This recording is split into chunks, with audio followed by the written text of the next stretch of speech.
So in the study of happiness and life satisfaction, we use many different surveys to look into different research questions that we have. And many surveys nowadays also contain life satisfaction and happiness questions. But as you can see, like these questions are like not completely coherent over different surveys.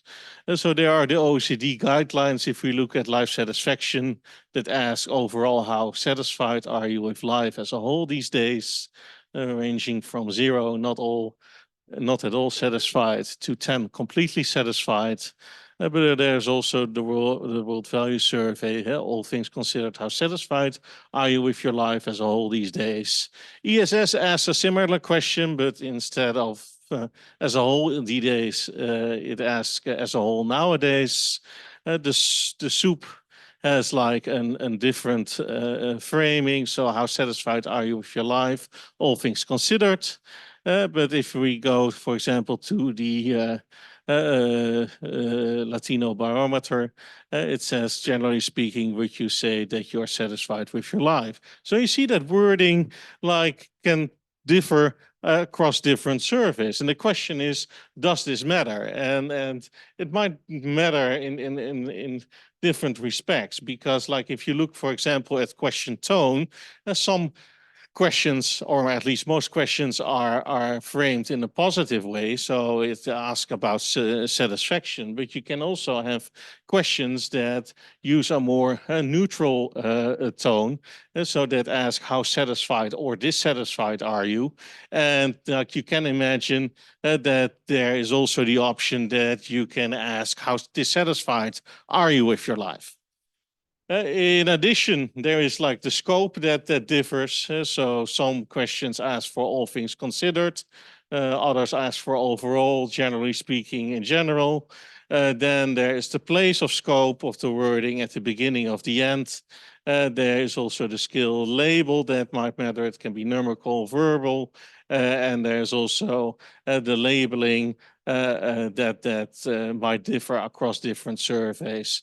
So the label can be completely satisfied, very satisfied at the end, extremely or totally satisfied.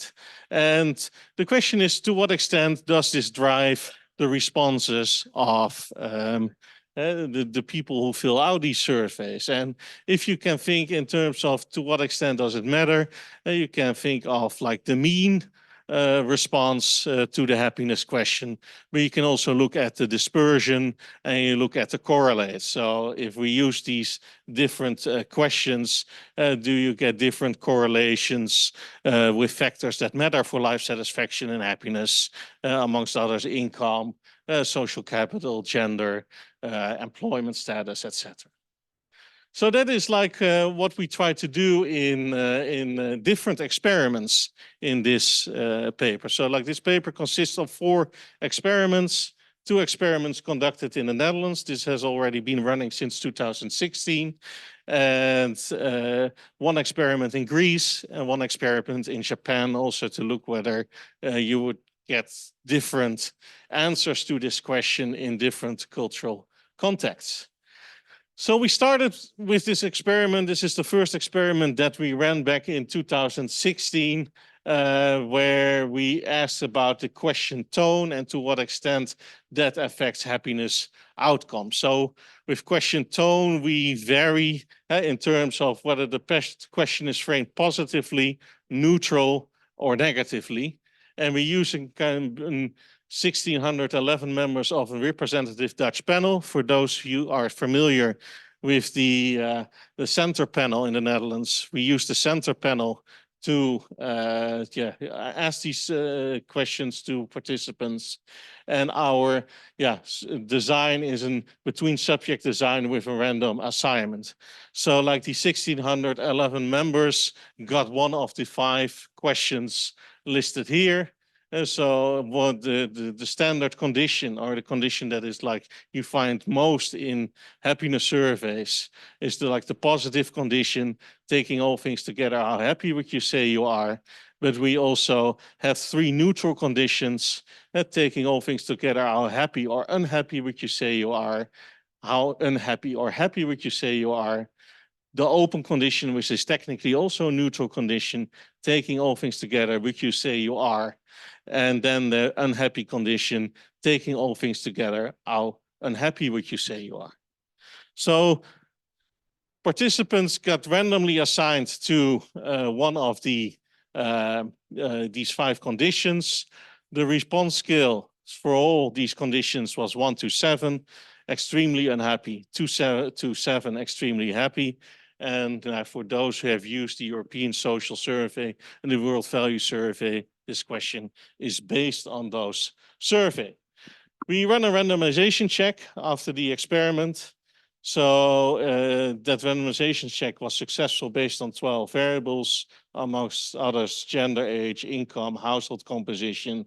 We only find a slight difference if we look at the distribution of the respondents over the different conditions in terms of life satisfaction, in the sense that we find a slightly higher life satisfaction in the unhappy or happy condition. But like in the regression analysis that we run, we also control in one of these regression analysis for this discrepancy. So what do we see? If we see basically when we look at the means, we see like that the differences between the different conditions are very limited. We only see that people who were assigned the open condition score significantly lower on the happiness question. But like all the other conditions are not significantly different from each other in terms of the mean happiness that is reported. And that holds when you control for life satisfaction and when you run the full model in which you control for all covariates that were available. Also in terms of dispersion, that there are no robust like evidence of subjective of standard deviation differences. There is a higher standard deviation in the unhappy condition compared to all other conditions, but that difference disappears once you control for life satisfaction and also once you control for all the other covariates. And if we look at the predictors of the correlates of happiness, we compared like all pairwise, made like out of the pairwise comparisons you can make. We see that only 7 of these pairwise comparisons of all these variables differ at the 5% level, and only 1, so 1% at the 1% level. And that is also close to the expected percentage of significant relationship that you would expect to do type 1 errors. So results are very similar when you include all covariates simultaneously. So what we see basically from this first experiment is that question tone only seems to have like a limited or negligible effects on the happiness correlates. And when we look at the overall picture, we only see that the mean like happiness is lower for the open question, which is one of the neutral conditions. Well, we wanted to expand that because you can not only look at question tone, you can also look at other aspects of question wording. So in question 2, we made like more like different variations on the happiness and life satisfaction question. And well, we also use this as a robustness check of the question tone, but like we take in way more different dimensions. Here we use a different sample. Here we use students who took a MOOC, massive online open course on critical thinking. Well, it was not that massive in the sense that this was mandatory to fill out and only 1,000 students filled it out, but like at least the sample is good enough to look at the impact of question wording on the outcomes of happiness and life satisfaction question. Also here randomization was successful. Only there were group difference in 1 or 2 out of the 28 variables, depending which significance level you take as a cutoff. So also here you see like that there are different like experimental conditions. So again, there's the the question tone, which can be again positive, neutral, or negative. But then we also have like a kind of shortened question, and we have a question in which we, instead of all things considered, use the condition overall, and we have a condition in which the labels are not bipolar, but what we called unipolar. So like when it would be like bipolar, the labels would be completely dissatisfied, completely satisfied. And now in the unipolar case, it is not at all satisfied and completely satisfied instead. And we also have a look whether that makes a difference.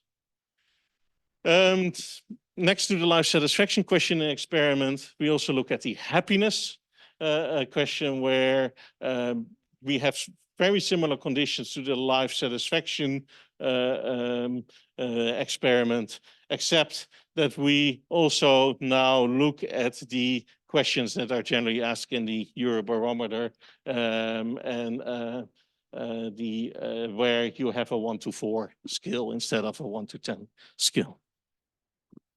Well, also here, what we do is we compare the means. What we see is that there are very limited differences again between the different conditions, but again the open condition scores significantly lower compared to the satisfied and surprisingly dissatisfied condition. And for the happiness, we see that the unhappy condition and the open condition score significantly low. In terms of dispersion, we see a higher standard deviation with open and negative framing, but for the rest, no differences. So also here, again, differences are very limited. And if we look in terms of predictors and we look at the pairwise combinations, we see that a significant difference for 21 out of the 560 relationships, they differ at the 5% level, and 8, so 1.4% differ at the 1% level. For happiness, these percentages are even lower, so we find not more differences than you would like expect by chance. And in that sense, yeah, also here, the differences between the different questions is very limited. What we then try to do based on like this experiment and also in questions that we try to ask is, well, can we explain why there is some differences in especially terms of means? We look there at different aspects, like we asked people where like they focused on when they were thinking about like the happiness question, and then also use the domain score of that focus area. We asked people about like perceived norm. So where we asked the question, consider again the question that you answer, would you estimate to be the average score given, what would you estimate to be the average score given by people in your country of residence to this question? We looked at skill interpretation. So in your opinion, what number on the skill corresponds to being a bit satisfied or being a bit dissatisfied with life? And we also looked at response duration, and we also looked at question difficulty. And of course, we hope to uncover the mechanism, and unfortunately, we did not. So we checked like these conditions. We find some correlation with perceived norm, but we find no mediation effect of perceived norm. So that is still some open question that we need to answer in the research paper, also in the last two experiments, yeah, where the focus was not really on the mechanism, but we're replicating this in cross-cultural, in different cultural contexts. We also did not like uncover the mechanism. But to go to the different contexts, we also have like a representative Greek sample. So where we also again see a little bit lower average in the open condition compared to the other condition. So that is in line with what we found for the Dutch sample. And in the Japanese sample, there is interestingly no difference between the open condition and the positive condition, but there's an a difference between the negative condition and the other conditions. And also here in the Japanese condition, we see that the predictors were not really affected by question wording. Also difference in standard deviation were not different between the different conditions. We also looked in the Japanese condition, as I said, whether focus area mattered, but focus area did not systematically differ between the experimental conditions. So what can we learn from these 4 different experiments that we run? So question tone matters occasionally, but not, doesn't seem to be extremely important, where in some cases, some positive framing leads to a higher mean than a neutral or a negative frame, but that is not always the case. In dispersion, we see even less differences. Occasionally, we see that the standard deviation is higher in the neutral and negative frame compared to a positive frame that is most frequently used. And in terms of correlates, we actually see no systematic difference across the different conditions.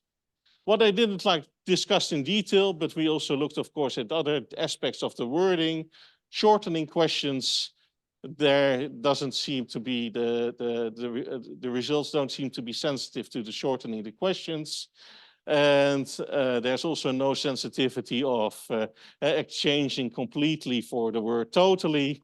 There are some small differences that I haven't discussed in detail between using a bipolar or a unipolar scale, but also here the differences are very limited. So the overall conclusion is that subjective well-being results have different sensitivity to question wording. And of course, it's not very convenient that all surveys ask different type of questions. At the same time, it seemed to have a relatively minor impact on the subjective well-being literature. What you can also get from that is that if you look at the means and you compare positively framed and more the neutral, negatively framed questions, then the probably positively framed questions probably capture the upper bounds of people's true subjective well-being. So I would like to leave it with this and take any questions if there are any. Thank you.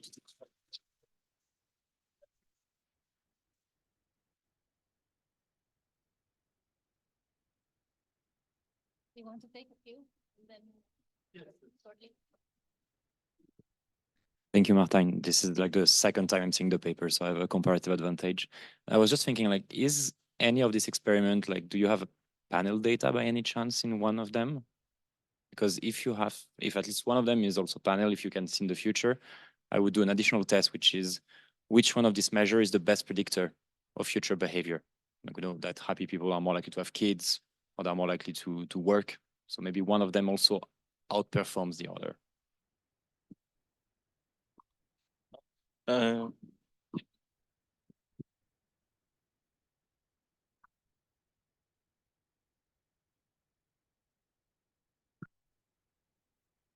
have a very naive question. Is this now good news or bad news?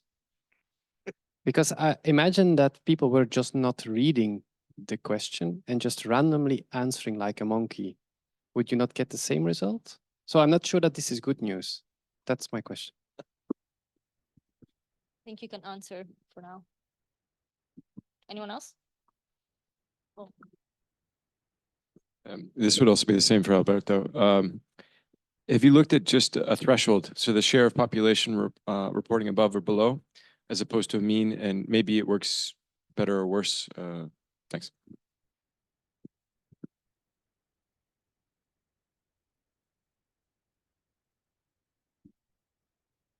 Yeah. Okay. So the threshold. Interesting remark. I think nice to add that to some of the statistics, particularly when we look at the means. We haven't looked into that. For example, the percentage scoring above a 7, and we will look into that. The panel data, the first experiment can be done with the panel. Of course, we only have the value that they gave in 2016, but we can indeed look at future happiness or future circumstances. But like, nice suggestion. Thank you. Is it good news or bad news? Like, I think it's both. Like, I think it is like there's a certain freedom, at least to what extent you can like ask an certain question. Yes, like also having filled out surveys myself a lot. Yes, it's they fill it out quite yeah, maybe as monkeys indeed. Yeah, so but that is yeah, that remains like also one of the downsides of the use of surveys. But like that's with different measurement methods, and therefore I think that also triangulation isn't it using different methods to study well-being is in the end like a way to go. So combining this with big data and with qualitative data, etc., to get a complete picture.